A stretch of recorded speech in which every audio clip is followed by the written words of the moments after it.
All right, here we go. We're going to try to extract this. First thing you got to do is you got to get the punch and put a nice center. I can't drill straight to save my life. Just saying. So this has about a 25-ish% chance of succeeding. Yeah, well, I can't get the center. Oh no, that is kind of centered. That's not too bad. Oh, slipped. Get in there. Yeah, get that nice and deep. Okay, so that just gives us our drill bit a place to start. You don't want to be dropping shavings into the... Nope.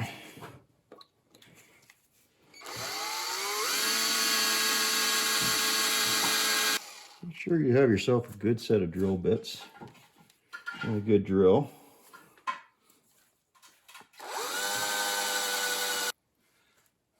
That's getting pretty deep. A little bit more.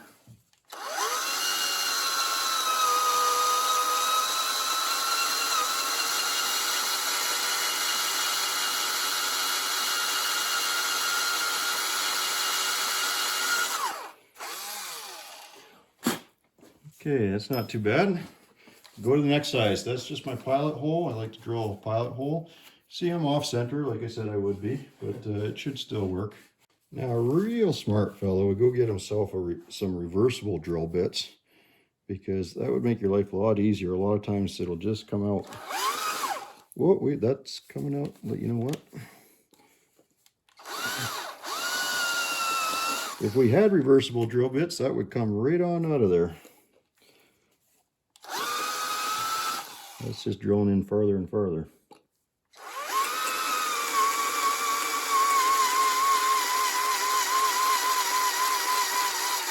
Well, that's good news. That means it should come out pretty easily then.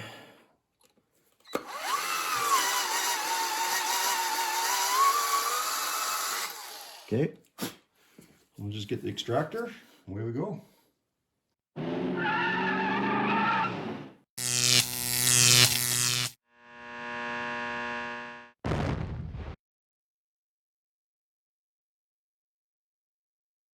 Other extractor. I don't like these ones as much, but I don't think we'll have an issue with them. I'm just going to give that a little light tap. We don't want to go wailing on that, because if we break that, we're in a world of hurt, let me tell you.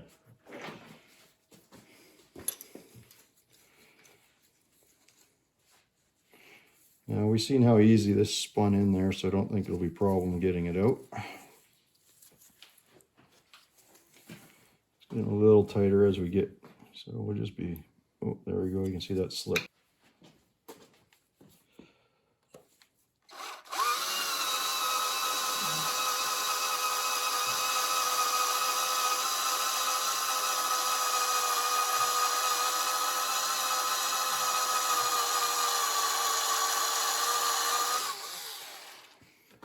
That'll let us put the other extractor in a little deeper.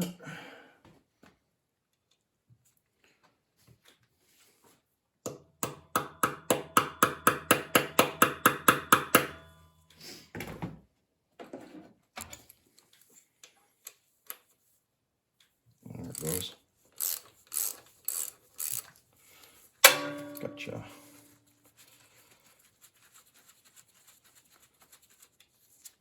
There it is. Okay, got that out. Okay, as much as I don't like valve cover leaks, we've got this one on with the new seal, so that should take care of the valve cover leaks. I really, really, really don't like exhaust leaks. So I've gone through and cleaned up all the ports, and we've cleaned up the exhaust manifold as well. We'll put a new gasket on there and get it nice and sealed up. So that's what we're going to work on next. Now, while we're in here, I'm just going to have a quick look at our exhaust valves, see how things are looking in there. I don't know where my one flashlight is. We'll just use this little bit. Oh yeah, that's looking not too bad. For the most part, fairly clean. Okay, for the most part they look the same, but you can see the back flange is at a different angle on the two, so you're gonna have to change it out. Right. Okay, we're just going to torque the manifold here, and we're going to do our spiral pattern. We're going to start with this one. We've already done the outer 4, so we're going to start with that one. Okay, this one here. And the other one on the bottom.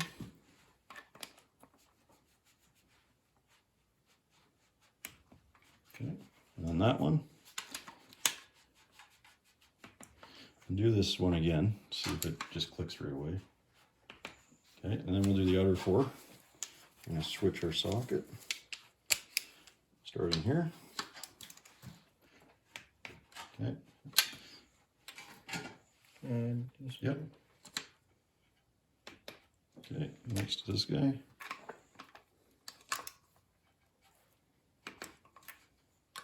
Last one.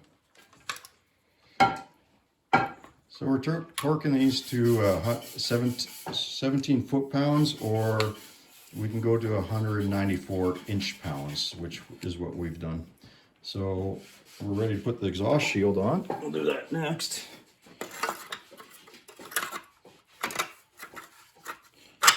There we go. And we'll just run the nuts on and torque that down. And there, we should not get an exhaust leak out of that. Excellent. No valve cover leaks, no oil leaks, no exhaust leaks.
I'm going to show you one thing here. You only go on one way. See, it will not go on that way. They're all misaligned. Flip that around. And you can see everything's aligned now. All right. We've got our intake ports clean. Just putting on this valve cover.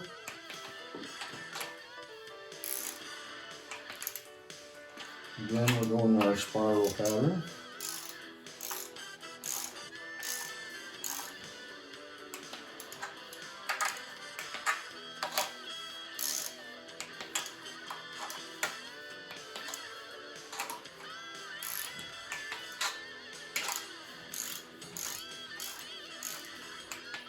Just check it.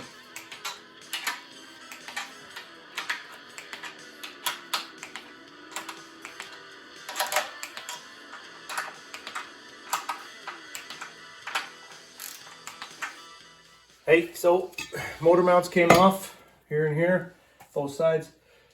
What do you call this assembly? That's the timing cover. Timing cover assembly came off, and we already taken off several bolts, or Brent did. So the rest is this, eh? Yeah. So we're going to go through a few things that you're going to have to switch over from one engine to another. So like we said, we did get the other engine out of the Ram truck, and the accessories are going to be a little bit different. Obviously the oil pan's one thing.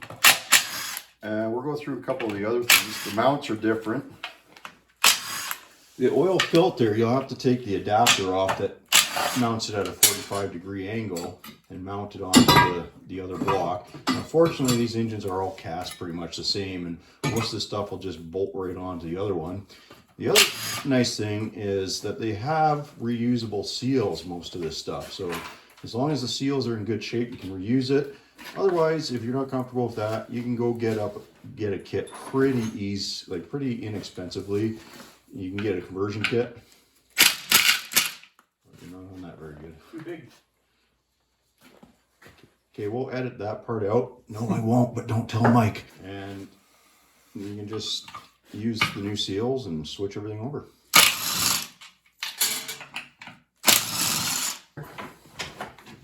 Oh no, I walked in front of the camera. Football. 7 years of bad luck or something? Yeah, something like that. I'm still working off all the other years that I've heard, so. So this unit's just three little baby ones. And I can't see what you're looking at. The oil filter assembly. Yeah, that'll be 3/8 mils, but that's gonna make a big mess. Let's not take that off just yet. Okay. Two little guys hanging under there.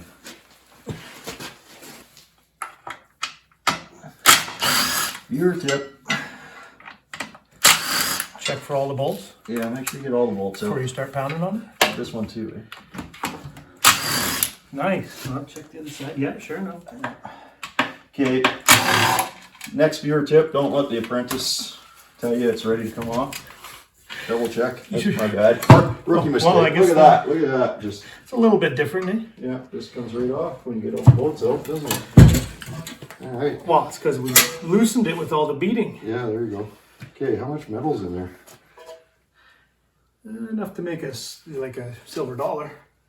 No, not too bad at all. Actually, that doesn't look too bad. So I don't think any of the metal made it down to the pan. We'll run the magnet through there. We'll clean it up, but it doesn't look too bad. So I'm not sure if we're gonna have to do the oil pickup or not.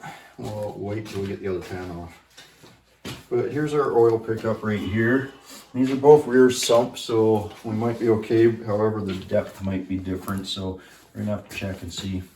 It's not a big deal. We can take it off if we need to.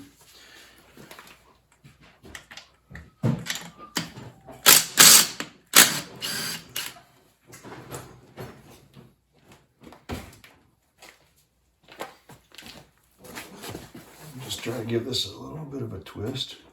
Nope. Okay, we're gonna have to be very gentle with this. We don't want to wreck it. I'm gonna put some penetrant in there. We might even heat it up a little bit just to try to break it free, because it just doesn't take much to crack this or put a pinhole in it. So I'll get to work on that. Let's make some fire. Okay, you got the fire extinguisher right behind you. Ready to go? Okay.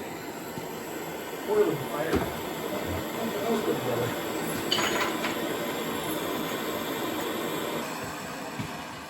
That help loosen everything up.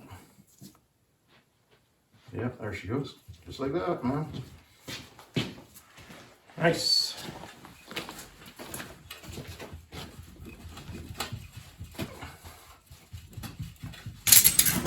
Ah, success. We didn't wreck it. The O-ring's actually not bad shape still.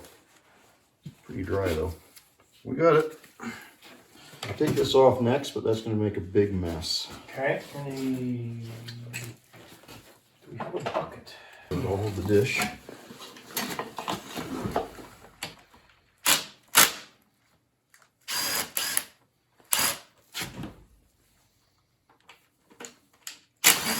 That's your oil pressure sensor right there.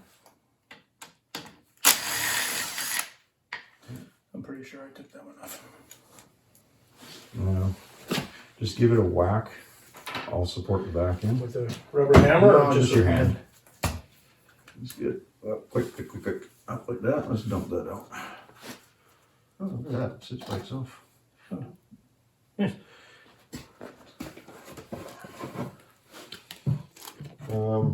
Use the funnel. Funnel would be a good idea. It would be. All right. Too progressive for me.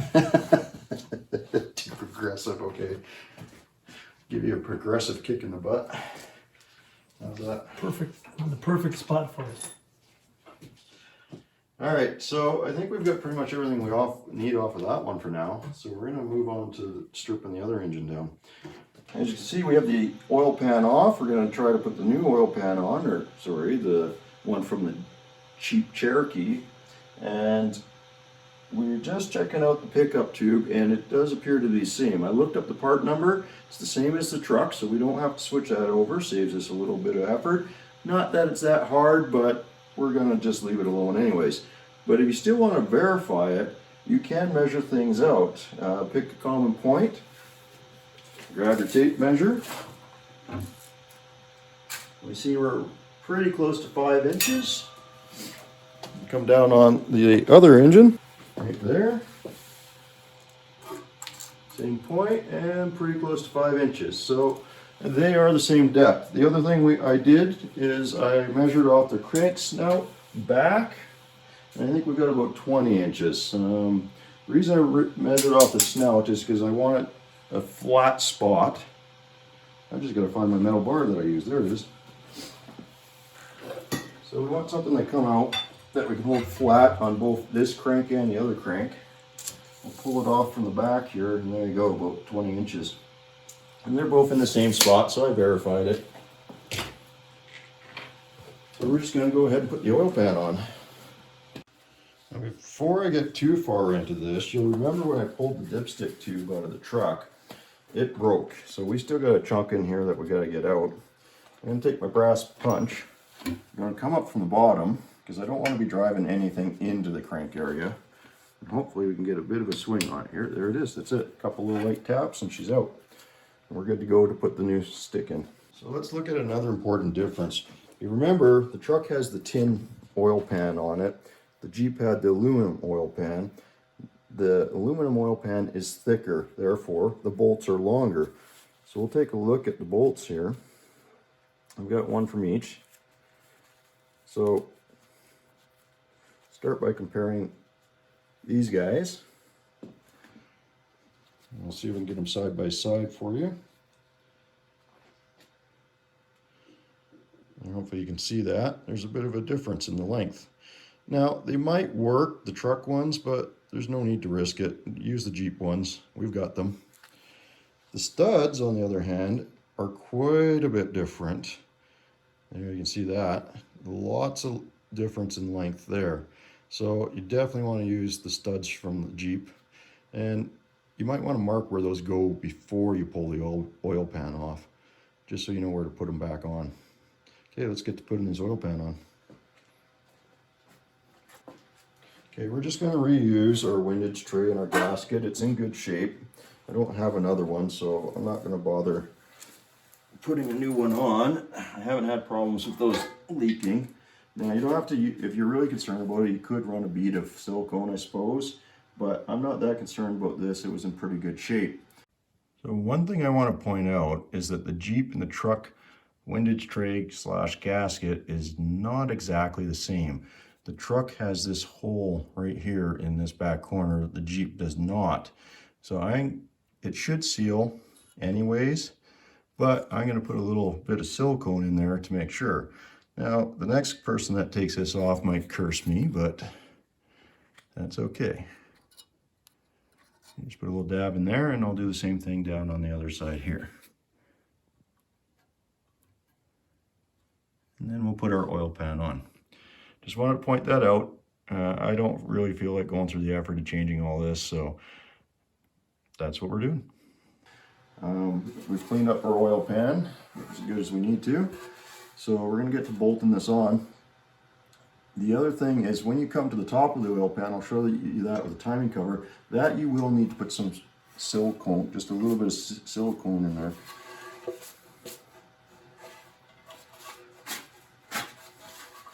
Get one last tap in. All right.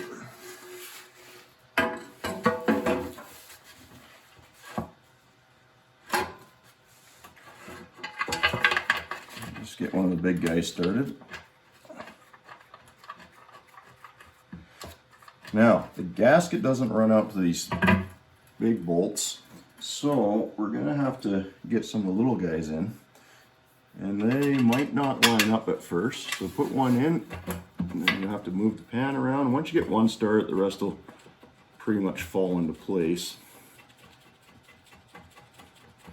Now, don't tighten any bolt down tight, because you want a little bit of wiggle room. And this is a general rule for all putting anything on that has more than one fastener, you want to be able to shift it around a little bit so you can line up holes. So don't just tighten something right down. Get in the habit of torquing them in a proper order and put them in kind of in a sequence. That'll save you a lot of grief, trust me on that. So I'm just going to carry on. I don't need you, I'm not going to bore you with watching me put bolts in the oil pan. We'll get back to the video later. Okay, we've got our bolts in our oil pan. I want to show you something. We come down here, hopefully you can see that.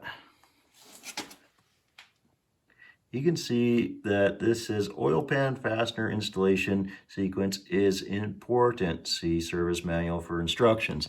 They put it right on the pan. Why is it important? Well, this pan is a structural member because it helps bolt the transmission to the engine. So on the trucks, that's not necessarily the case, but it's still important. The trucks have a plate back here that goes in here, and that the torque sequence on that is very important. But sticking with the general rule of thumb, start in the middle of the pan, then down, then over, then up, then over, and do your spiral pattern. Just keep coming around in a spiral, going out as you go, and you should be okay. Then we can get onto these guys and we'll follow the torque sequence on them. And I believe the torque on these is 105 inch-pounds, not foot-pounds, inch-pounds. That's not a lot. So make sure that you don't over torque these because you will snap them. All right, I'm going to get to torquing it. Okay, so I'm going to torque the oil pan on. I've got my torque wrench set. I've already pre-torqued these guys a little bit because they are a step torque. They're 15 foot-pounds, and then they're 30 foot-pounds, and they're 40 foot-pounds. So I'm going to start with the small guys. They are a 10 mil. And they're going to go to 105 inch-pounds. That looks like about the center one there.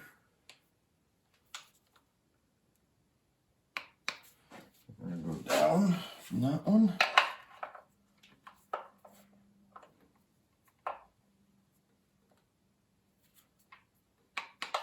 And we'll go over. Now this is how I do it. Always follow the manufacturer's instructions. That's my disclaimer. But I haven't had any issues doing it this way.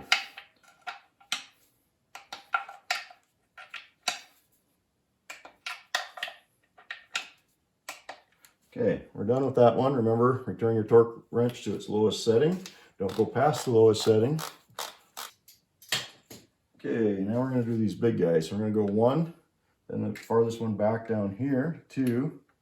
Then we're going to do the one forward of it, 3, and then come back to that one. This is the second sequence.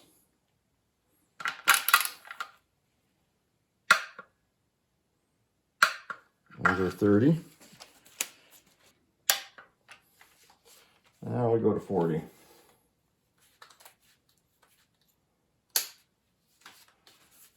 Just repeat that pattern.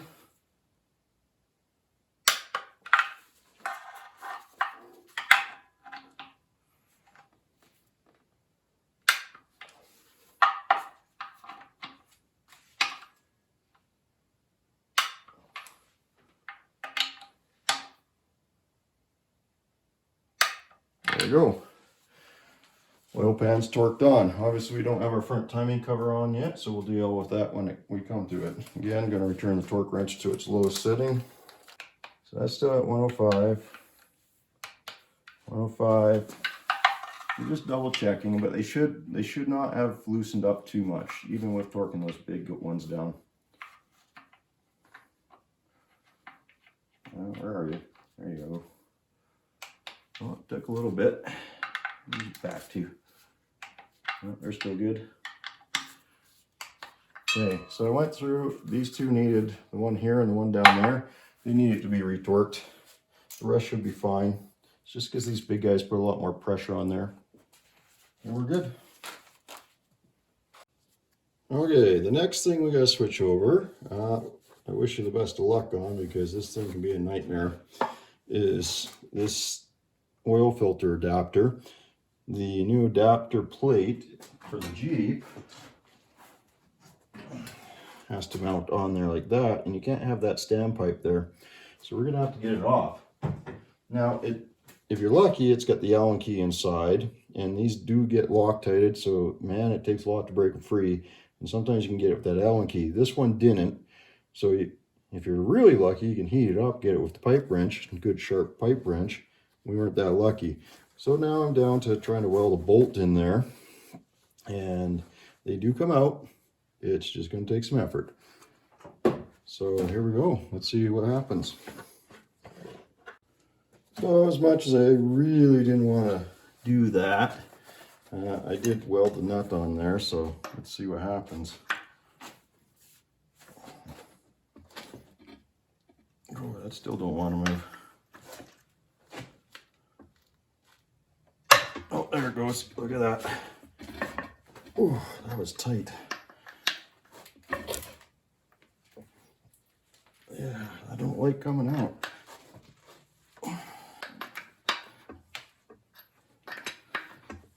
Yeah, we might be able to get that with the ratchet now.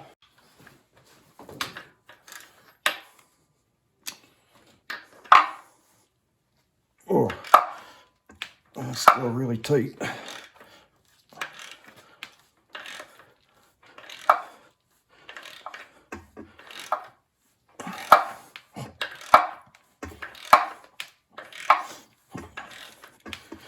Well, this will give you your workout for the day. Tell you that, I'll tell you what. Holy jumpins'.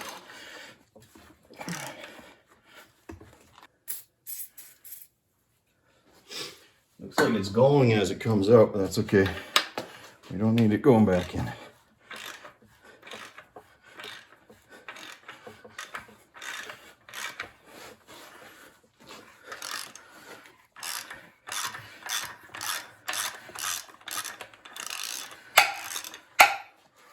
Holy jumpins', that was an effort. Well, it's out now. Now we just gotta clean that area up a little bit. Actually, we did pretty good. So there you go. Got a couple little specks there we'll have to clean up so it seals good, but other than that, it looks pretty good. We'll just use a little Scotch-Brite. That should come off pretty easily. Okay, you can see we've got that cleaned up really good now. So I'm gonna put the adapter on and carry on. Okay, we got the oil filter adapter here.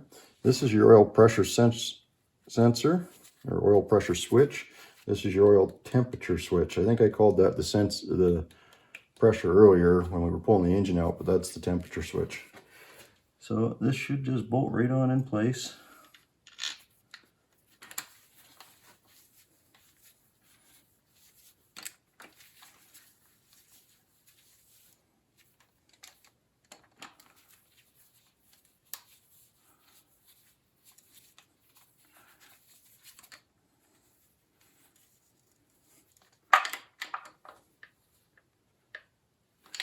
Not going to be a whole lot of torque on those. Imagine around 105 inch-pounds, not foot-pounds.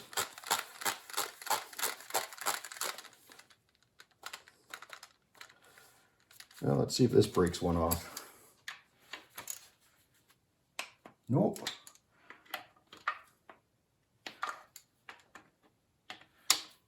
Oh, the old calibrated elbows on point today. Those were pretty much bang on. All right. There we go. I got half my toolbox spread out at it. Well, I think, no, 3/4 of the toolbox. Yeah, I better clean this area up a bit before we carry on. Okay, and just a little bit of a tip for you regarding the engine mounts. They are different for each side. You can see that. And just in case you got a buddy helping you and he doesn't make note of which side goes where or the orientation, because as I will show you, these can go on that way or that way, and the same with this one. It might not be able to go on this way. That looks like it will. Okay, so we don't know which way these goes.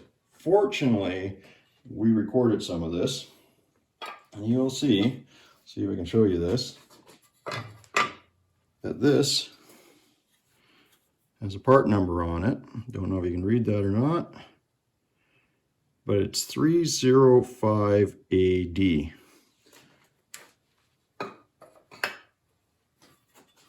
This one is 304 AD. So the 304 AD goes on the passenger side and it's angled downwards, not upwards. You can see if I were to put it on like that, it kind of angles up. Put it on like that, it angles down. So there's your tip for you. Passenger side of the engine gets the 304 AD, driver side gets the 305. Hope that helps you out. And thank you, Mike, for not making note of the engine mount so I can provide the viewers with that important tip. That was well thought out, sir. Okay, also we're gonna have to take this manifold off. We've got our crank sensors is here, it's good. The one in the junkyard, we broke it, or it was broken when we pulled the engine. So I've put the one from the Jeep in there. Just a little 10 mil, give it a wiggle, pop it out. The other thing we're gonna have to do is, as I pointed out earlier, see if I can get this bolt started. This is our pressure switch for the oil.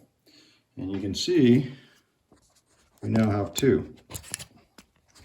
So that's the position on the Jeep. This is the position on the trucks. Also, I think most of the cars, it's here. I think the Durango might have a setup similar to this as well. So the Durango might be something like this, maybe a little different. Anyways, we're gonna have to pull this out and we're gonna have to take the plug out of the Jeep engine. Oops, all right. You can see that right there. I don't know what size that is. I'm gonna have to figure it out and let you know. But we're gonna have to try to get that out so we can plug that other sensor. Because this will get in the way of the Jeep's accessory case. Okay, I'm gonna carry on getting that manifold done. So you've seen me do it on the other side. I'm just gonna switch it. Again, they are different between the Jeep. The Jeep turns down, the truck goes straight back here. So the Jeep's manifold turns down, the truck goes straight back. So we have to switch it. Okay, I couldn't find any tool specifically that would fit that little plug. So what we did, we grabbed our old propane torch here and we just laid the coals to it, man. Like, I mean, I heated that right up. I ground down this bolt a little bit just to make it square. And then hit it with some penetrant oil and there we go. Should just come right on out of there. There it is. That'll do. Now we'll come over here and pull that sensor out.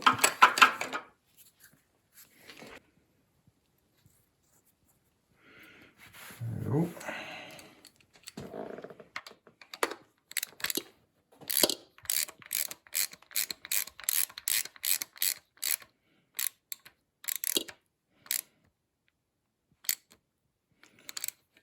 Don't want to go too tight. It'll be miserable to get out. Okay, we got our motor mount back on. We're going to move on to putting the old dipstick tube back in. We've lubed it up a little bit with some petroleum jelly just so it slides in a little nicer.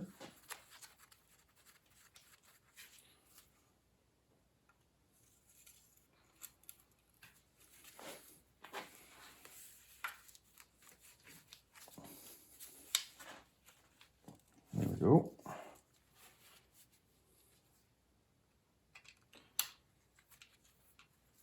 At some point we got bent. Keep that handy for later.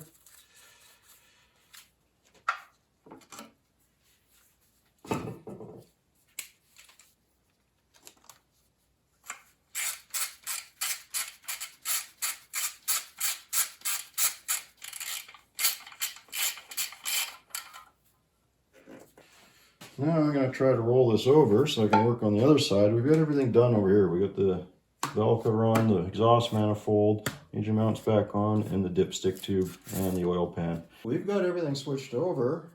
It's ready to go in. So that's what we're going to tackle next. Stick with us.